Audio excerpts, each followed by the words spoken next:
On vous a toujours raconté que le Titanic a coulé à cause d'un iceberg. Et si je vous disais que ce n'était pas un accident?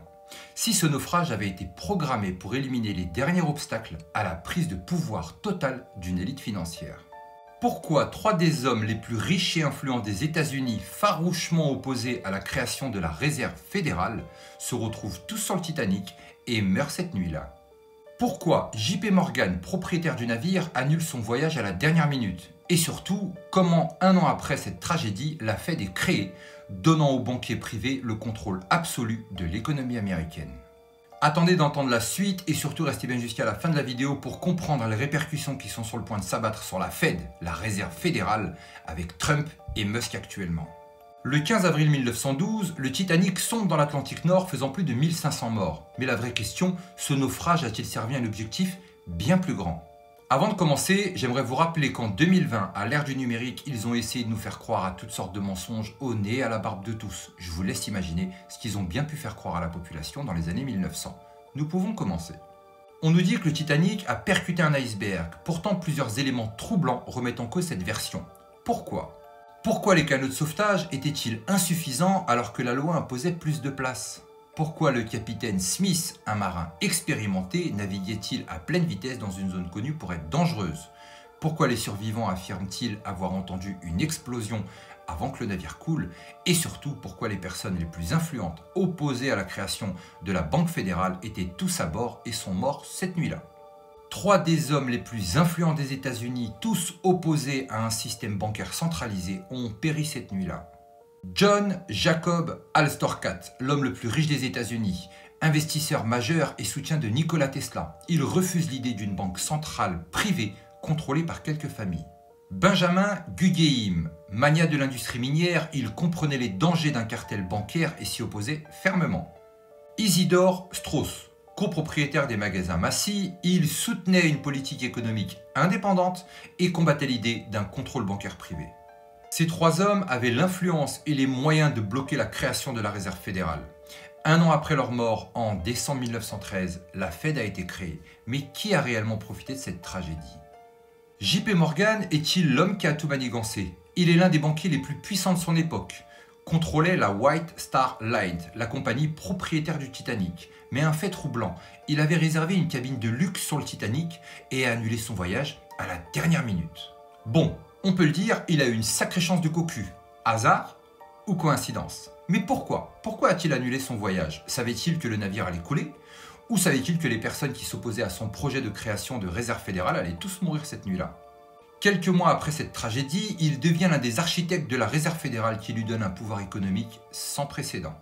Avant de continuer, j'aimerais vous rappeler que vous avez la possibilité d'aller vérifier ces informations et de venir me valider ça en commentaire, parce que là où je m'apprête à vous emmener, c'est bien plus profond.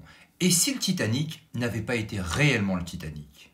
La White Star Line possédait un autre paquebot presque identique, l'Olympique. L'Olympique avait subi un grave accident et coûté une fortune en réparation. La théorie, ils auraient échangé les navires. L'Olympique endommagé aurait pris la place du Titanic. Ils l'auraient volontairement fait couler pour empocher une somme d'assurance et se sont débarrassés au passage des opposants à la réserve fédérale. Un double coup gagnant, argent plus pouvoir absolu sur le système monétaire. Coïncidence troublante, en 1898, un roman intitulé Futility décrit un navire nommé Titan qui coule après avoir heurté un iceberg en avril, faute de canaux de sauvetage, 14 ans avant le naufrage du Titanic. Préparation psychologique ou message caché? Mais pourquoi tout ça c'est important aujourd'hui? La Fed, le Titanic et toutes ces personnes qui prennent le contrôle de la Banque fédérale. Regarde bien, tu vas comprendre ce qui se passe maintenant. Le naufrage du Titanic a ouvert la voie à la domination totale de la finance privée. 1912, le Titanic coule. 1913, création de la réserve fédérale. 1929, la Fed manipule les taux et provoque la Grande Dépression. 1933, Roosevelt confisque l'or des Américains et renforce le dollar papier. 1945, la Seconde Guerre mondiale place le dollar au cœur de l'économie mondiale. 1971, Richard Nixon coupe définitivement le lien entre l'or et le dollar. Depuis, les Américains sont sous la joug de cette banque privée. Mais alors, à quoi est adossé le dollar si ce n'est que du vent? Aujourd'hui, la Fed continue de contrôler l'économie mondiale. Et qui s'y oppose?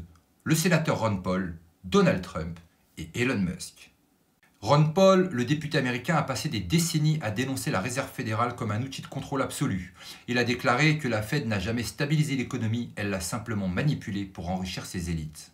Donald Trump a plusieurs fois attaqué la Fed en expliquant que c'est la plus grande menace pour l'économie américaine. Il a même suggéré que les taux étaient manipulés sciemment dans le but de nuire à l'économie.